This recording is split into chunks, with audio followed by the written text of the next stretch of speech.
This computer. Hello, good day, and welcome to Beyond the Raw Leadership Unboxed. And today I'm super excited. I'm joined by my teammate, Mona. Mona, welcome to Beyond the Raw Leadership Unboxed. Thanks, Alice. It's long overdue. It's long overdue, but I'm so happy to be here today. It's been a long time coming. So I Yeah. know Mona from Global. We met initially from Global Shapers, and we created a friendship because of tea. We both like tea so much, Yeah. and we started doing these tea dates, and it was really nice. And I really miss those. I think we should do like virtual tea dates. We should. And we've been saying this for like over a year now. But I don't think it's the same, so I get it. But you owe me American tea.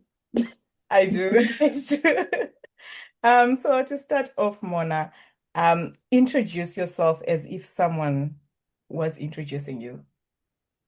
Okay. That's an interesting one. My name is Mona Lisa, I guess. I'm a relationship manager at one of the financial institutions in Zimbabwe. And that is my 9 to 5. But outside of that, I think, a young person who's just enthusiastic about contributions to community, contributions really to just life. So very actively involved in a lot of things that are, sports, I think community and youth development, church related things. I'm everywhere all at once. But essentially, I think just someone who's trying to um, do their best in whatever capacity that I can and just give whatever I can give. And hopefully that leads to, something significant in the future. So, yeah, that's essentially me. That's quite interesting being an all-rounder and also being young and just living your life. Just living Yeah, it life. can be overwhelming sometimes, but I think I get a lot of satisfaction from a lot of the results I see from the time I commit to a lot of these things. So, yeah, the overwhelmingness it can be there, but it's a nice time. And I mean, I will do it whilst I'm still young. The energy is eventually going to finish, so let me do it now. Or maybe not. There are some people who are very older and they're still running on their I'm not the one. I'm not the one. Maybe not. Mona, if your colleagues are to describe you, say maybe in 3 words, how do you think they would describe you? I'm gonna describe how I've heard people describe me, but I don't agree. But listen, um, so one of the main things is that I'm very like just energetic. I'm very joyous. Let me just say, I'm constantly laughing things off, which is true, I guess. But funny enough, I think I'm shy. But you see, that's the thing. I think. So I'll start with that. I'll go into explanations later, and then the second thing is, I think people think I'm an overachiever, which I'm like, okay. But I have my own 2 cents about that. That would be two. And three, I've heard friendly, which I mean, I hope. I hope. I think I would say those 3 words. Like people at work, or people I work with in whatever spaces I work with them in. I Yeah. think those are some of the descriptions I've heard. Mm. I would want to add one on that list. I totally agree with all those, and I have experienced all of them. Um, I think you're also like the behind the scenes girly. Um, Yeah, you yeah. do get things done behind the scenes, and Mm, I don't know how you do it. Maybe you'll tell us. we Um, shall see. As I'm figuring it out, I'll also share with you. Yeah. Maybe you'll tell us on how you just gracefully run things behind the scenes, whether or not you're recognized for it. That's a story for another day, but just then getting Yeah. behind the scenes and making others shine. Like during the time that we have worked together in that space, you then make me shine. I'm like, go. Come on in. You also deserve this. You also deserve this credit. Yeah. But then you just do it so gracefully. I wonder how you do all that. So I just like to get I like to get things done. And I guess sometimes it's just, you're not always going to get everybody all hands on deck like you need, but at the end of the day, the thing needs to be done. So I'm very happy to just be in the back getting things done. Mhm. Yeah. That's a very special character. I love that. Um, Relationship manager. Yeah. What inspired you to pursue your career? Listen, the career pursued me. Let me start by saying that I didn't pursue it, it pursued me. But honestly, I really found myself in this career path. It wasn't one that I actively was looking for. Mm, But as a Christian, as a believer, I think it really found, like I said, it pursued me. And I've been inspired by it pursuing me to also just do the best that I can. So what I studied and where I ended up were not even where I thought I would be, but here we are. And it's been, I think, the thing that I needed at that time, and I've learned a lot even towards what I thought I would be doing. I do foresee myself finding myself there, but I think this was such a necessary step and, a point in my career and a starting point. This is my first job. I mean, my first official job. mm. So yeah, I would say the career pursued me. The career pursued you. So Yeah.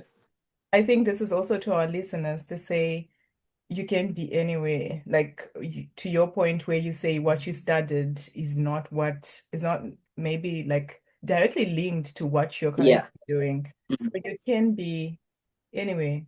Yeah, it's Yeah. either it looks for you or you look for it, or Yeah. maybe you put in the work behind the scenes. Since you're a behind the scenes girly, I Maybe. believe 100% convinced that you put the work in behind the scenes and all those building blocks then just culminated to who you are now and what you're Yeah, currently doing. Um, I think. were there any key turning points or challenges that shaped your career or shaped who you are today? I think I would say key turning points was when actually I didn't end up getting what I really wanted. I think that was just a key turning point for me to just adjust to life taking its own course and not always, taking the course that I've planned, right? So it's been like a thing of mine where from a while I've always, first of all, I wanted to be a pilot and I'm here, I'm a banker, like I think it's the key turning point for me was just at the point of studying, actually, where I wanted to study one thing. I ended up studying something completely different, which I had no idea where it was leading to. And lo and behold, it's led me here. So I would say just, I wouldn't call it a challenge. I think it used to be a challenge because obviously I was so disheartened when I wouldn't end up doing what I wanted to do. And I was like, oh, this is not really what I wanted. But I've learned to trust the process, literally. Just kind of I think there's a phrase that says bloom where you're planted. I've really learned to just bloom where I'm planted. You throw me wherever, it's cool. We'll figure it out as we go. So maybe the turning point was in my mindset, Mhm. in just understanding that things are not always going to go as planned, but not just because they didn't go as planned doesn't mean they're not going to go well. So yeah, so started off as a challenge, but I think it's really something that's carried me well through all of and navigating the different spaces I've ended up in. Mhm. Blooming where you're planted. Mm, That's interesting. yeah. Oftentimes, I think when you are thrown off your plan, Mm, people tend to, number one, give up, I think, because that's the easiest thing to do. Just give up yeah. on it all. People tend to be very bitter about things Mm, not working their way. And in that bitterness, you then don't really grow because you're just living in that bitterness. So yeah. thank you so much for sharing that. Um, Even if things didn't go as you had hoped that they would go, you then just decided to bloom where you're planted, and look at you now. Look We're at you. still going. We're still We're still going. We're still Yeah. going. Um, is there any challenge that you're facing right now in your career, and how are you tackling it? Currently I would just say, I think us young people, I don't I mean I still think I'm young, but um I have an issue of stagnancy, right? I have an issue of feeling like if I'm in one place for too long or doing the same thing for too long, I start to feel like, it stops satisfying, Mm, and it stops being fulfilling, right? So I think I remember I always told myself, 2, 3 years, and I'm moving on to the next thing. I'm like 5 years deep into going into my sixth year. And so far I've loved it. But I think one thing I would say is just, I think I'm ready for more. I'm ready for more challenges. mm, Um, Also in a different space that I can sort of learn new things. I have been somewhat currently doing that. Um, and yeah, I think the more I'm doing that, the more I'm realizing that every so often I definitely need change to start feeling like it's a new challenge, because I think I now know my job like the back of my hand. Of course, challenges come across, and you have to learn to navigate different environments and different issues. But it's something I can do. I can do in my sleep, and I'm like, okay, I want to now progress to the next thing. So probably actually a current challenge, not even a previous one, but a current challenge is just I think I'm ready for a new challenge. I'm ready for more. I'm ready for the next thing, and I'm just trying to also figure out how to navigate that, what that's going to look like, especially considering how the job market in Zimbabwe is. It's not one of we're not in one of those environments where you can just pivot as and when you like. yeah. Um, so yeah, possibly just trying to figure out what this year is going to look like by the end of the year when it comes to just me growing, evolving, and also progressing in my career. Mm. That's interesting. Thank you for sharing that. In your current role, these days we hear a lot about data, data-driven decision making. Um, is there a time, or in your 6 years coming now, Yeah, was there a time where you have had data saying one thing, but then your intuition is saying another? And how have you balanced the two? that's an interesting question. Because and you're so right that a lot of our things are data driven. It's we like working with historical data, with historically proven things. And I think I faced that quite early on in my career when my team and I had an idea, right? Mhm. And this was like fresh. Like, look, the institution we were working for has been running for 30 odd years, right? We thought about something and we're like, why don't we do this? Obviously everybody was like, what are you talking about? What is that? We've Mm, never done that before. What's the base? It's like there were 1,000, like we literally had to prove why this was a good idea. And I even remember bumping into a colleague at some point during the planning, and they were like, do you guys realize we're bankers? We should just stick to that. All of this other extra stuff you're doing is not necessary. And I was like, "Oh, okay." And I mhm. was just wondering, is this what everybody feels like? Like, are they just kind of sitting around waiting for us to flop, and just like, yeah, let them have it, but we don't think it's going anywhere type thing. So the data was saying there was no data, right? There was no historical basis as to why we were doing what we were doing. There was no proven proof of concept of what we were thinking of doing. But we just thought, look, the worst that could happen is we will fail, but we will learn from it. The thing will flop, probably no one will show up. We don't have to talk about it. We'll just move on and just know not to do it. But what if it works out, right? Mm, And lo and behold, it was extremely successful. Like it actually worked out very well, to a point where now that idea that we had has now become an annual thing that we hold, and people are literally like, okay, so what are we doing this year, guys? What are we doing this year? And I'm like, if we had given into that, oh, there's no proof of concept, there's no data to back up what you're saying, and that this could work, we could have just, thrown in the towel. But we were like, let's just go at it. What's the worst that could happen? And it actually became one of the best things that happened for us. And yeah, it's been running for going into 4 years now. And it's been running well. So very, very happy that we just kind of stuck with it and saw it through. that's interesting. Because I also live with the mantra, you never know how it feels until you try. And Mm, it's only after you've tried that you know whether or not you should continue doing it, or yeah. you should just throw it away. And I think Mm, to this, it's a testament of the beauty of trying, because yeah. you guys gave it a try and here you are. It's now Yeah. being done annually, and people are even asking and looking forward to it, to be like, Mm, oh, when are we doing it next? So it's yeah. really interesting. I have also had that share of like you never I live it by that mantra of you never know until you try. And guess Mm. what? People would say, "Oh, you have a model body." So I'm like, haha, I should Let me go try for it. modeling. Yeah.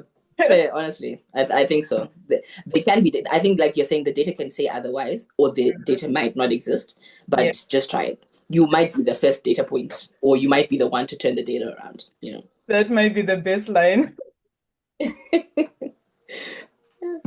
Thanks for sharing that.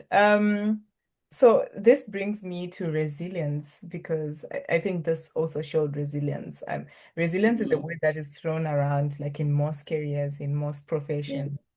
Um, what does resilience actually mean to you?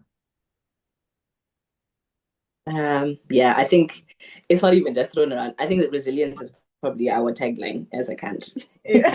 We are just naturally resilient people because we really go through all sorts of Mhm. extremes, and consistently people are coming out of them as best as they can, obviously.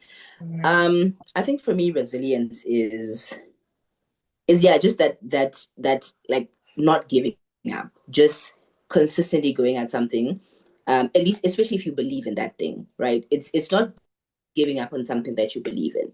It's one thing to go at something that's not a good idea, and I don't think that's resilience. I think really and truly you just need to evaluate. It's also okay to release certain things, but I think if you believe in something and you've done the work and are convinced that this thing can work if we do A, B, C, and D, we've got a work plan, we've got, you know, statistics that we can sort of come up with to an extent. I think resilience for me is just not giving up on something that you are sure about. Also, not giving up. And also, I think resilience is also because sometimes we're sure, but we don't think we're ready. But I think at that point, you also need to practice resilience where you push through that feeling of not being ready if you are sure. Right? If you're sure this is a really, really good idea, but you're like, but I don't have, just push through, see how it goes. The worst thing that can happen again is you fail, and now you know, okay, this was not a good idea, or you fail and you identify the areas that okay, I should have planned better for this, or this is where I can tweak and change. But yeah, I think first thing is just to be sure about what to really believe in the thing that you're pursuing, and then being resilient enough to see it through. So just not giving up. If your heart and your gut and your faith and your spirit is telling you this is a good idea, see it through. See you through. Yeah.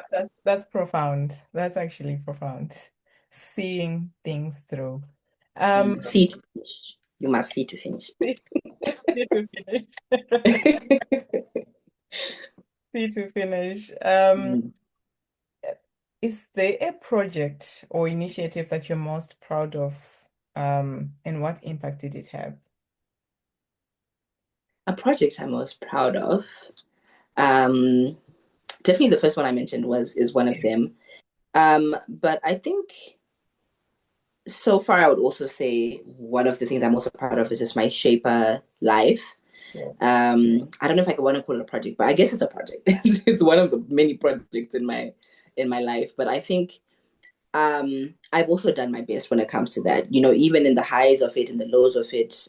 Again, sometimes I've had to go behind the scenes and get things done and do the necessary. And um, I think I'm just part of the journey I've walked. It's been about 3 years now, and it's close to soon coming to an end.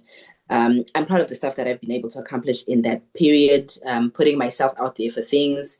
Sometimes I didn't want to, but I was convinced, and then I was happy that I was convinced. So putting myself out there for things, getting to attend things like that annual meeting of new champions. I'm lastminute.com, right? So one of the shapers was like, you need to apply for that. I was like, yeah, I'll apply.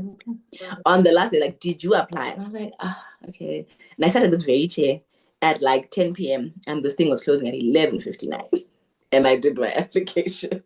So I'm sometimes a terrible procrastinator, but I'm just proud of the fact that I again saw it through, even if it was last minute, but still saw it through because initially I was like, there's like thousands of us. Why would they pick me? And lo and behold, they did. So I'm proud of what I've managed to do in my journey as a shaper, what I've managed to achieve in my personal capacity, what I've managed to just achieve in making the friends and connections within the community, and what we've managed to achieve as a hub as well in actually impacting the people.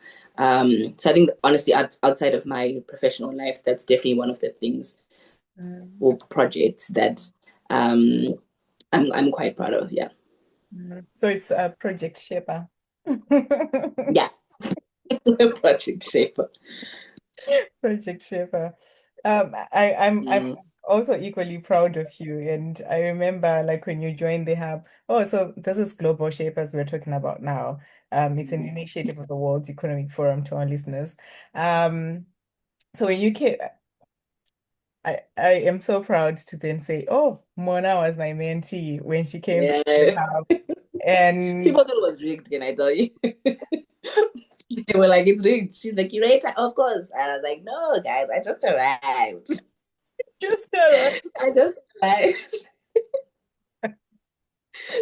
It was no way rigged. Yeah, And I think it's just a proud moment to see you do all these things and attending all these like world events. It's really amazing to see you do all these things that maybe even me, like I didn't get to attend them. But then when you see someone doing it, you're just like, wow, this is impressive. And I'm proud of you, girl. I'm proud of yeah. shape up. Honestly, if you hadn't pushed me from day one, I would have just been one of those backbencher ones. Girl, that was me. That was just me. You had your own drive. I was just saying.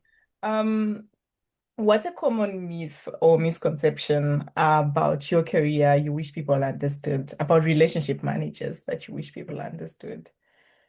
Yeah.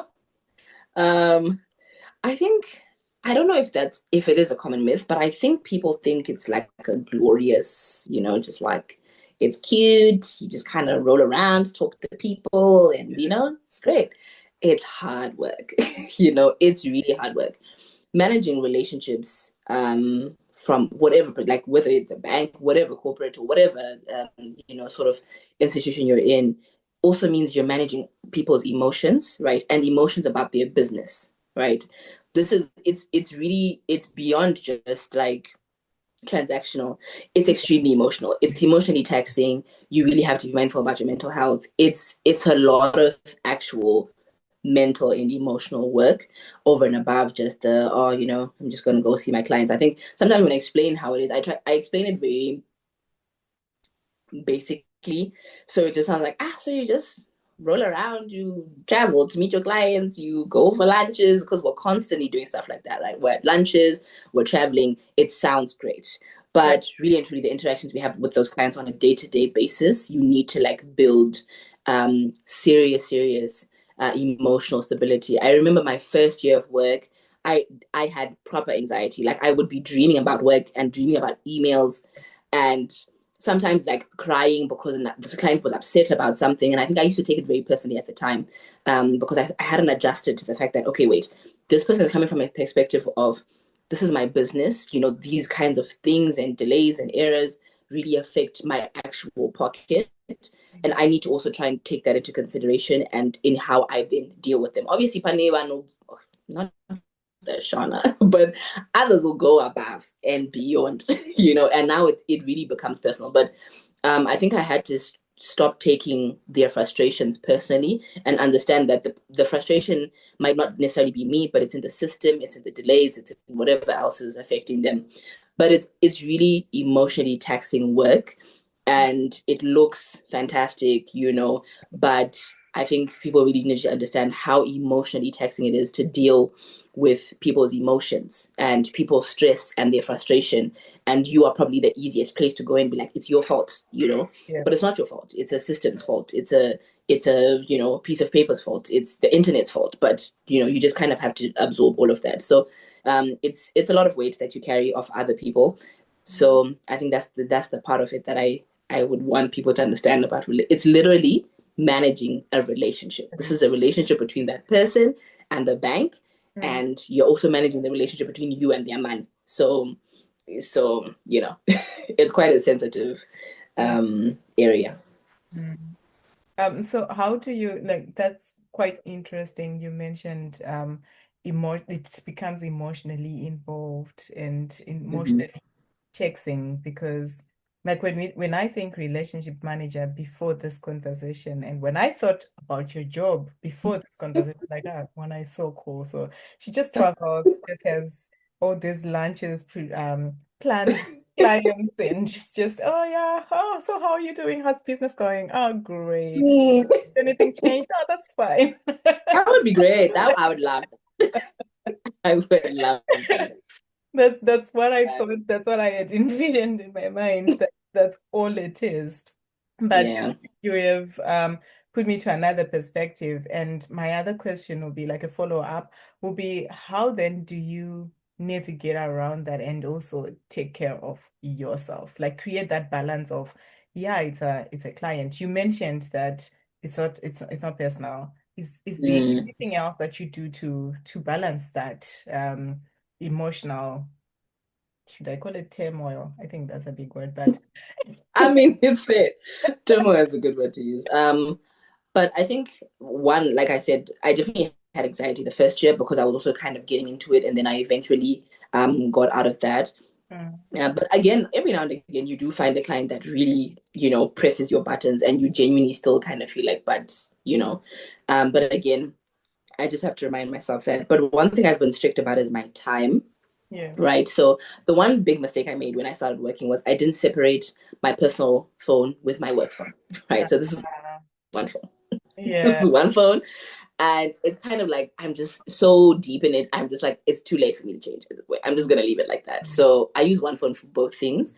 But I'm very strict about my work time, right? So if 8, I don't answer a call before 8 o'clock. Unfortunately for them, but that's just how I manage. I also don't answer after 5 unless like it's a client I also know that this person normally wouldn't contact me after 5, but I guess this is something serious, right? So I have also learned to I now know my clients like that as well. Some will just call you after 5 because they're just chancing, like let me just see because they're working, right? Yeah. And the clientele that I deal with work hard. They work all through, like literally at night, they're up early morning, they're constantly working. So I think that's the kind of mentality they expect from everybody else. But I really had to be strict with my time. I don't answer after 5. I don't answer before 8. I think that's us just respecting each other's working hours. Yeah. Anything else, I would really be like, we can talk about this tomorrow. We can discuss this on Monday. So I've had to put in those boundaries because I realized that, again, I used to stretch myself so much. I would answer on the weekend, after hours. I'm in my laptop.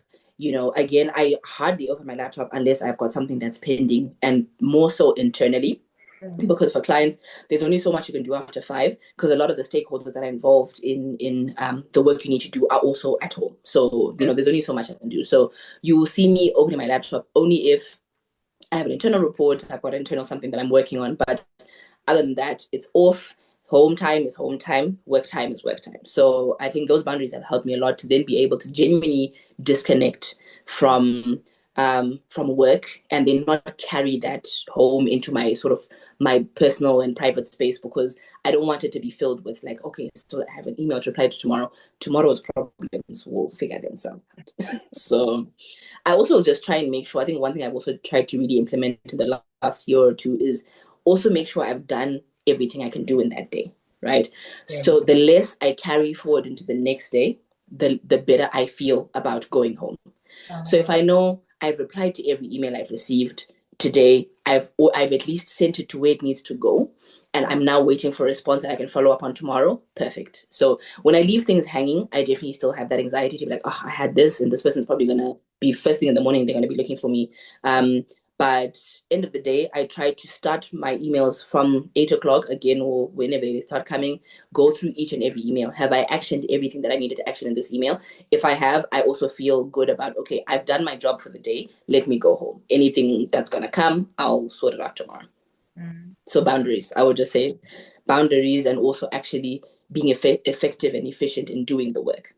mm, mm. Efficiency and effectiveness, boundaries. I think Yeah. you to your point of then not separating boundaries, like when you first join a company or an organization, you're too excited and at times there's certain things that you overlook. You just Hmm. like, oh, no, it's fine. No, it's okay. Because probably it's that excitement of being in a new space, or it's just overlooking things. And when they Yeah, do catch up on you, they will. So they thank you will. Mm, for sharing this with our listeners to say, if anyone is going to like then going to new employment or looking for a job, yeah, that things that you should look out for and be conscious about boundaries and also being effective in the work, doing what is required of you, and not taking things personally. yeah. You say that to say it's not personal. It's Mm, work. In as much as the blows are coming at you, but it's nothing personal. This is yeah. again about work. So thank you Mm. for sharing that. Those are profound nuggets. Mentorship. Who has been your most important mentor and what did you learn from them? This is going to be a very cliche answer. Very cliche, but it's been my mother. So my mother and my sister, actually, I would say those two people. Yes. Extremely cliche, of course. But I've been fortunate enough that my mother was also a banker for 20 years. So there's a lot of things that she taught me going right in. Mm. And she's like, watch out for this, do this. When you find this opportunity, make the most of it because, I see. And she was a very hardworking woman. She was really one of those that got stuff done. So we were in the same line of work. So it's really, I've literally been picking her brain and she knows exactly what she's talking about, right? And there's also just I look back at some of the stuff she used to say to me when I was younger that I was like, oh, that's annoying. Why would you say that? Like, but I'm like, they're really applying in actual life at this present moment. And I'm just grateful. Like she's such a present person. She's Yeah. involved. She wants to know what's going on, and she's 9 times out of 10 experienced a similar thing, or at least knows of someone who has and can share actual information. So I think without even us being like we're sitting down and having a mentorship session, she's consistently mentoring me as well. And then my sister, um, yeah, she's listen. That one is I don't even know if I want to call it resilience. She's a one in a million. She's Yeah. really, and I don't know if she knows this. I don't know. I'm the youngest sister, so I'm always like, oh, you're so, like I'm just trying to be cool. But she's really been someone that I'm consistently looking at. My sister is so meticulous. Like if she tells herself, I'm going to do this thing for the next 6 months, she's doing it. Like this is not even it's a no-brainer. She's constantly doing a billion things, but she gets all of the things done. And I'm like, where Yeah. do you find the time? She Yeah. wakes up early, does all the things she needs to be doing. She's on the ball. And sometimes she gets overwhelmed. And she's also like really emotional, which I think me and her differ in that. But I've learned a lot of things from that. Because I used to be like the tough girl, so I'm like, Yeah. I don't care about anything. But I've learned how you can actually caring about stuff actually, helps you to just do things better. So I think those two people, and those are people I speak to those two people every single day of my life. I don't think there's a day that goes by that we do not speak to each other. And in every conversation, there's always something I can pick up and be like, oh, actually, that's a good idea. And I think we do the same for each other, constantly exchanging notes. So those are two people that have been very active in every single thing I've done, everything. And along the way, also always given very, very sound advice. So yeah, cliche, but I don't think I can name any other better ones. That's that's that's sweet. Mm, I couldn't find it. Like sweet the right word here. And like how oh, yes. it is. It's the word. I love that. I love that for you because these are things that other people pay for and you have them in-house. Like you Mm, pay for them, you need not to travel for them or set up yeah, meetings because you have this in-house. yeah. I have therapists, I have everything. I have finance managers, everything. Everything. You have all in one Yeah. Mona, if you were to meet your younger self today, Hmm. what would you tell them? Hmm. What would I tell them? Um, I'll tell them that it's all for the greater good. I think that would be my all-encompassing sort of summary of what I would say. Just it's for the greater good. I think growing up, obviously, I didn't necessarily grow up with like the most privilege, if I can say that. My mother really, bent over backwards and was extremely hardworking to ensure that we had a good education at a good place that would also help us as we also progress, give us a good foundation so that we have a better grounds to, just do better. Yeah, And because of that, not always being privileged as the kids you were with, sometimes you kind of feel like you're on the back foot. You kind of feel like, okay, I wish I had this, I wish I had that, I wish, you're wishing all sorts of things as a young person. And even going into uni, a lot of people, everybody wanted to go out of the country, all of us, I want to go to the yeah, UK, I want to go to the States. Um, and I also had the same ambitions, but obviously knowing your own situations or financial situations back home, you also know. So I pushed really hard to try and get scholarships. And one thing, just this is I'm sidetracking, but um, during that season, I took a gap year, right? And I applied for a bit, like literally a billion things, mm, right? Everything you could apply for, I applied for, right? Everything. So mm, to this day, I can apply for anything. Like yeah, I'm so applying for things is my thing. I love applying for things. And I know like probably 99% of things I'm not gonna get, but I don't mind. Like I think in that season it was difficult to continuously get the rejections, but it built so much again, I would say resilience in within me. I'm not afraid of no's. mm, I'm really just like, cool. So what's next? you know? So I think I'll tell myself that all of those no's were for the greater good because I always think about if one of those no's was a yes, where would I be today? Who would I be yeah, today? Like I would have a very, very different trajectory mm, to my life to a point where even when I came back from uni, it was during COVID. I wanted to go back for my master's, applied, again. right. I could have, it could have been a yes, but I'm just like, what would I be doing now?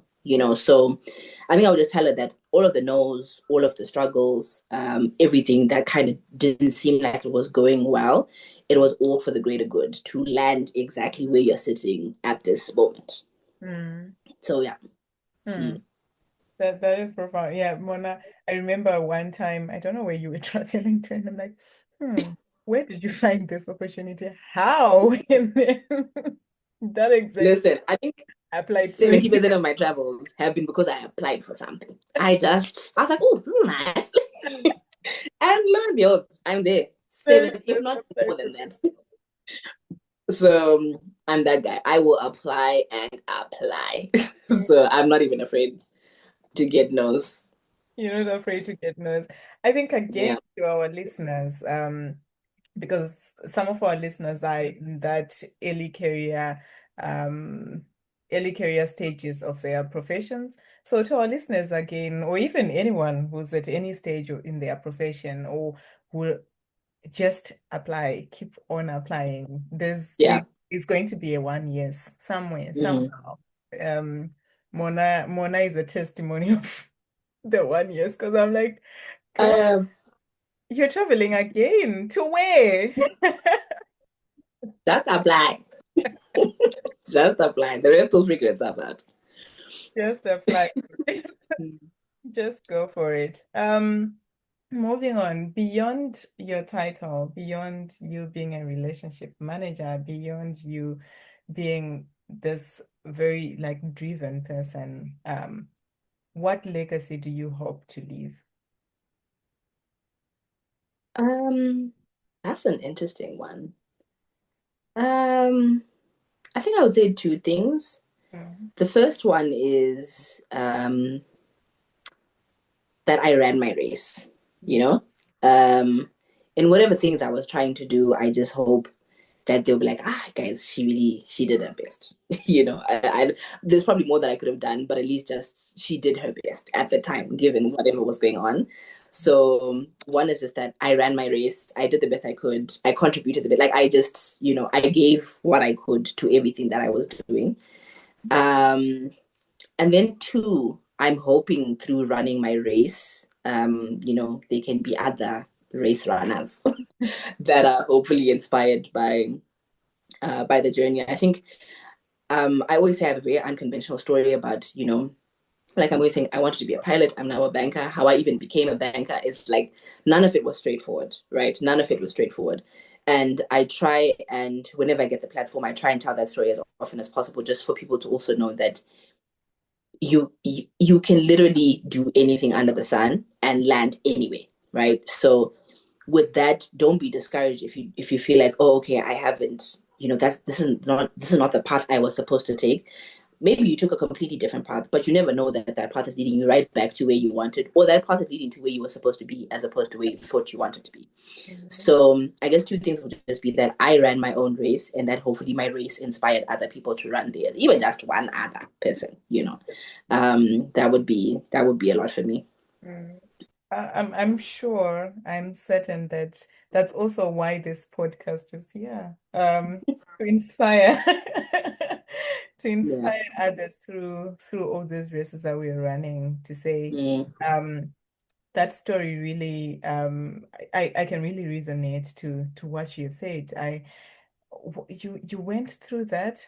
That's mm, going through it. So this is doable. I can actually yeah. go through this and come out scared, but I'll still Mm, come out of it. So yeah. thank you for sharing that. Um, if you can complete this sentence for me, Okay. success beyond the role means. Success beyond the role means. I think for me, success beyond the role means um, having fulfilled myself. I think ultimately, I've definitely been one of those people that's constantly working for others or doing stuff for others. And I think success for me would be, of course, having successfully done those things, but also looking back at myself and sort of, sitting with myself at the end of the day and be like, okay, you did good, you I'm happy with myself. I'm content with the work that I've done. It's definitely work in progress. There's still so many areas in my life that I'm like, you need to just do better here. But I think ultimately success for me would just be being able to sit with myself at the end of the day and be like, well done. Whatever it is you were doing today, well done. You did good. That would be enough for me. It's no matter how big or small the thing is, I think just knowing that I've done well for my own self internally and I'm at peace and I'm content, then for me, whatever that thing that was happening was successful. Mm. I really appreciate you sharing that because I think at times we forget about ourselves. We forget Mm, this person who's running the race, who's doing all these things. You forget also to give yourself a pat on the back because you're yeah. always then looking for errors and mistakes and be like, you should have done this better, you should have done that. Why Mm, did you not do this? I think I'm one person who's always then questioning yourself, like, why did you do this? You should have done that way. Yeah. mm, And I'm also learning to extend grace to myself before I expect other people to extend grace towards me. Like, yeah. Yeah. because we expect too much from people, other people. It's too much. Why are you And we not expect things accepting? from people that you can't even deliver to yourself. So why am I expecting these people to also give me the same things? Yes. So Yeah. thank you for sharing that. We need to just extend grace to ourselves. Mm. This was also part of the conversation in my last episode where um yeah, they said you need to extend grace to yourself. She's Mm. a mom, she's a professional, and I think there's a lot that comes with that. And Yeah. you then tend to get enveloped in what's happening around you, and you Mm. forget to really extend and to see yourself and all these small little things or huge things that you are achieving along the way, because whenever you Mhm. achieve something, there are problems and challenges that are coming with. So Yeah. it's very important to just extend that grace to yourself. Thank you for sharing that, Mona. Now we move to our last segment, which is the fun segment. Yeah. So this one will be a quick one. Um, Okay. the first thing that comes to mind, there's no thinking into this, no thinking into the first Okay. thing that comes to mind. Okay. Okay. Um, Okay. what's the funniest mistake that you made in your very first job? So, my first job, I started at 16. I was a promoter. You know those people when you go into Bon Marché and do okay, and Yeah. they're standing in the aisle for a product and they're like, please buy this product because it's good for this and this. That was me, right? So I Uh, used to do that, those jobs during the holidays, right? Um, and then they moved me to the wine section, right? So I started selling wine, right? Please tell me I had no idea. Like I was clueless. Like I didn't even eventually started getting accustomed to what it was, but I had no idea what was dry wine, what was. I was just winging it. I was just winging it, and then but it went well for some weird reason. People just believe me because I then saw that nobody else knows what this is, so yeah. I don't think it's a big deal. Then one time I think we had a superior that Kate was just going doing rounds in the stores just to also just see, and we didn't know this person, right? He was just doing rounds in the store just to see, okay, who's representing us, what are they saying to clients? So it Yeah. came up to me like a client, right? I'm here talking to him about chocolate block and this, that, and the third, saying all sorts of things. I was talking about the undertones and well, the flavors you're gonna pick up. Please, all from my head. It was not even real. I just made it sound believable. And he just looked at me like, then he was like, so my name is this, this, this, and I work at this. I was like, oh. So at that point, he actually laughed. He was like, can I tell you something? Yeah. You did such a good job at making me believe that what this was. And I know that's not what it is, but I understand why you're making so many sales because I guess so many people also don't know what it is. And then from there, they then actually took me to a course. So I did a course Oh, that, like a very short one, just kind of breaking down wines, what the actual flavors, like we went more in depth and became a professional after that. But listen, I was just winging it, making sales, and I was like, this is going great until it was caught out. So I'm happy didn't make a big deal out of it because again, I was yeah. making really good sales, Mm. but it It, was quite funny. that's so funny. That's so funny. Can you Yeah. describe the most surprising thing that happened in your first week at work? Surprising. Mhm. Um, I think I was surprised. They put me at a desk and they were like, "Yeah, so you're working now," and I was like, "On what?" I had no idea, guys. I went like a good 3 weeks, just Mhm. kind of going to my desk and being like, "So what? Like what am I doing?" I don't know. Like they really threw me in the deep end. I Yeah. wouldn't even lie. Looking back, I'm extremely grateful because I had to figure out so much stuff by myself, Mm. so much stuff. But I had a lot of help from a lot of colleagues that was really helpful. Like, I just go ask questions. So sorry, how do you do that? And they were very, very willing to assist. But I was like, I'm expecting and I remember getting my first client. My first week, I've just arrived, please. Going back, I've just arrived. They were like, yeah, so you need to call the client, look up this thing on this thing, call the client, talk to them. I was like, huh? About what? I don't even know what I'm talking to them about. And to this day, that client, the first client I ever called on my first week of work, to this day we've become very good friends. And they're always like, "You've grown." They're like, "I will never forget the first conversation we've had, and even the conversation that followed after that. But you've grown. You are now a bank. That time I was talking to a translator. You are now a bank." So I was shocked at just how they're not gonna hold your hand, hey? Like when you get into corporate, Oh, you yeah. there's very few times you're gonna have your hand held. Like this is not creche anymore. Mm. They're like, you're now at work, we're paying you for this time, we're Yeah. expecting results. Yeah. So Result. I was just kind of surprised by that, but ended up working out well. That's awesome. Um, Mm. what's one job that you've always wanted as a kid? Pilot. Pilot, 100%.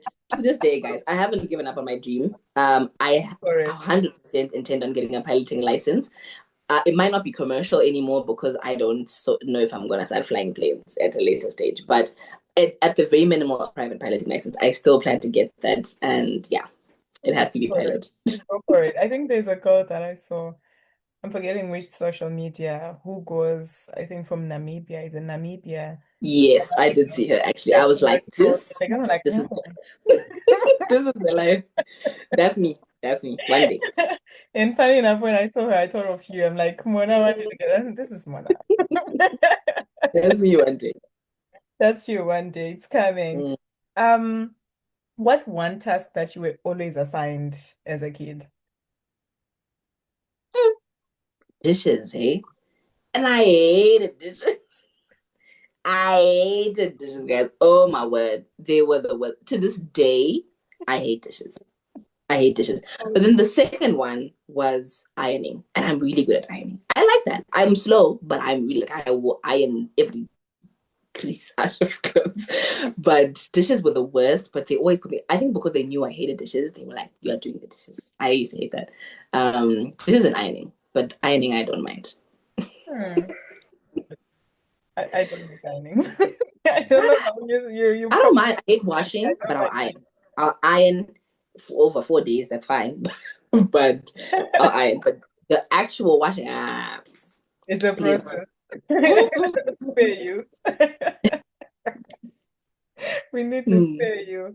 Um, if you could trade places with any fictional character for a day, Mm. who will it be and why? Any. It might not be the Marvel characters, any. Any. Um, so I'm a Bridgerton girly again. Very cliche. I'm so boring, guys. Shame, sorry. But I love Bridgerton. And what I love about Bridgerton is I like that Elizabethan time vibe. Like most of the things I watch are from like way back. So I'm really into like crime documentaries, but like of like the Pablo Escobars, the El Chapos, because I just like the figuring out what they were doing back then. And even like the series, I like, like I'll take like The Crown, like I just like old things. Yeah. So I like that Bridgerton has given a modern take to old times. So I would be a Bridgerton character. Who would I be? Honestly, I think I would be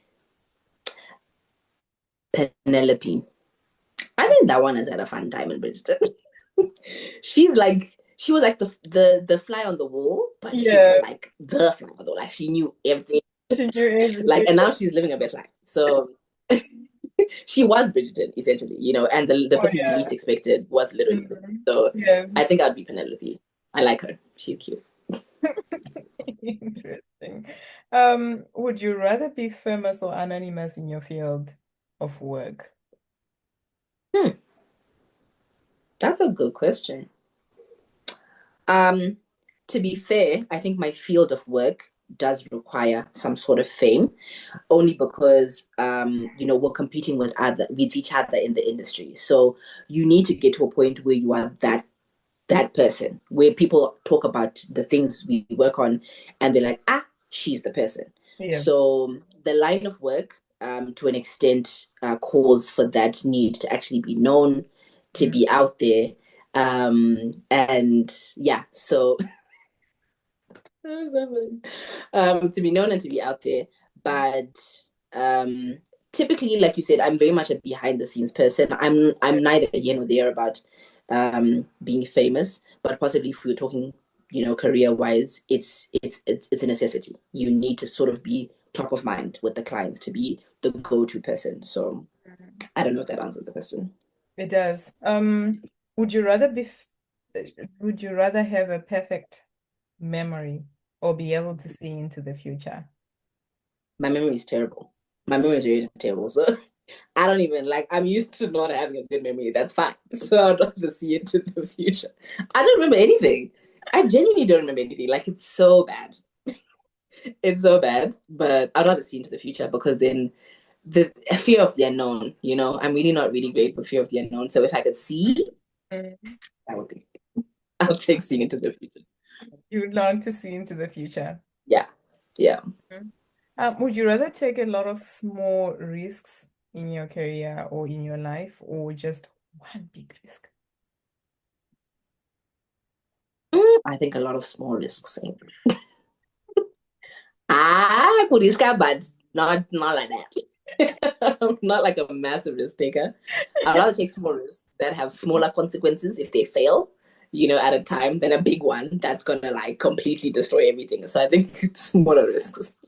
But it might completely change everything. But that's the thing. Now it's a 50-50. It's a, And at the scale that we're talking about, the other 50 is not a chance you're willing to take. So no, no, no, no, no. Let's do small ones. you go for the phones. Um, Mm. so on your computer, say it's Mhm. on backed up, would you rather lose all your work on your computer Mhm. or have to listen to that same song on repeat for a month? Like that boring song that you always press next. I'll listen to the song. I listen to the song, guys, because number one, honestly, I'm one of those people who still listen to songs from like 2002. Like I'm very repetitive when it comes to my music. I've had the same playlist, Yeah, so I don't mind you repeating. don't mind. The problem with losing all my stuff is, again, I'm extremely forgetful. So now I'm gonna be, and I put so much effort into like then making sure my documents are up to date and whatever, because I can refer. Because if I don't have a refer point, I have no idea what we're doing. So I'd rather listen to the song. Yeah. To listen to the song. Um, Mm. this has been amazing and so much fun. Yeah. Thank you so much, Mona. Is there any question that you wish I had asked you today that I didn't ask? A question. Mhm. There is one actually. I Yes. think we spoke about projects I was proud of. Mhm. Um, and I think I spoke about my Shape Alive.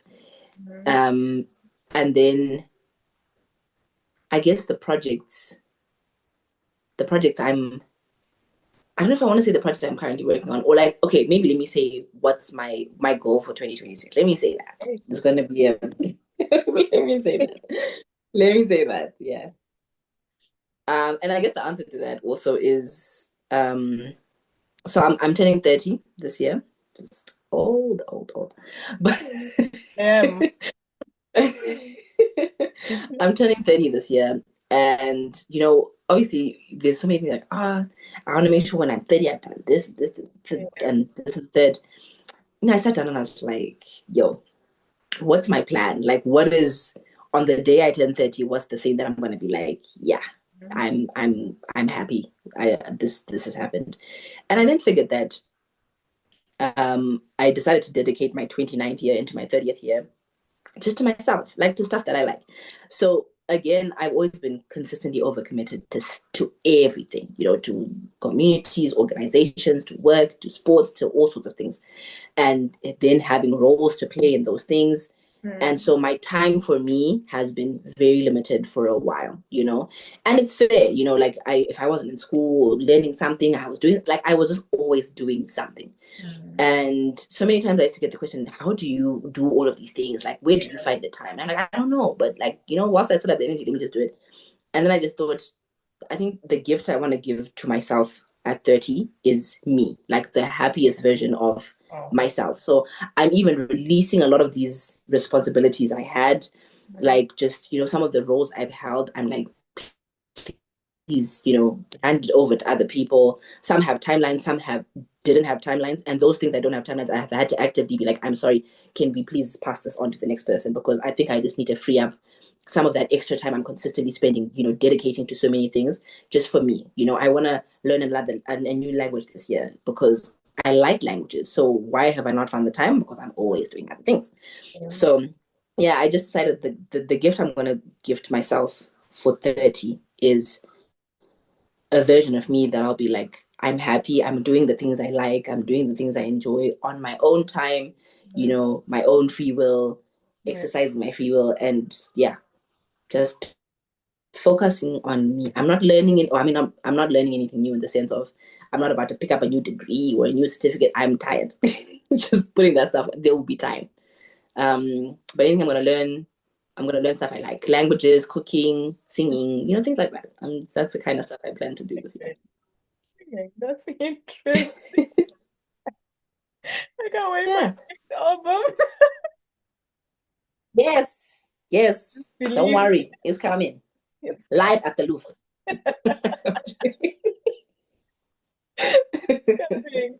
I love that for you, and I love that intentionality and just being intentional Mm, about yourself. And it's also something that we've spoken about during this conversation to say yeah. you need to take a pause and step back and just look from within. And Mm, um, that requires a lot of self-awareness. And well done for doing that for yourself. Because in this yeah. day and age, there's always one thing, there's always another thing happening, there's always another Mm, opportunity, there's always another leadership position coming up, and yeah.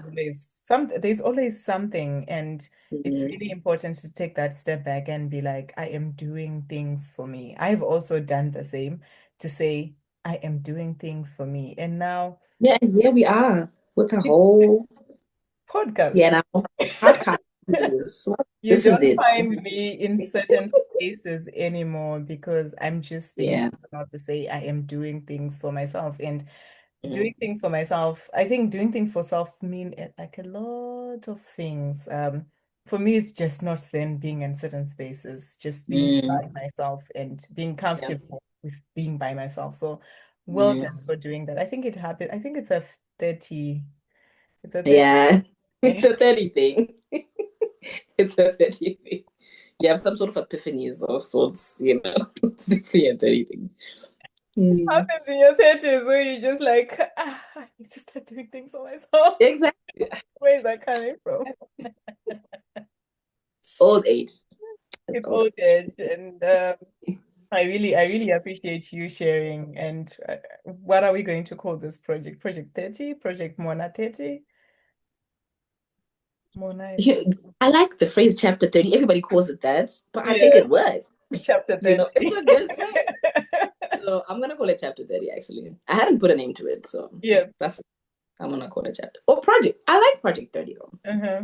I like project 30. People won't know what it is. People But I'll won't know. know what it We'll is. know what it is. People know what it is. Yeah. Um, Mm.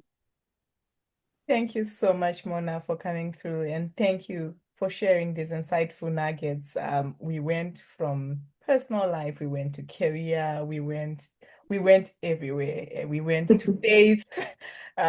We navigated all the spaces that shape up a person and a human being. So I really appreciate you taking time and also then being vulnerable in sharing some of these things.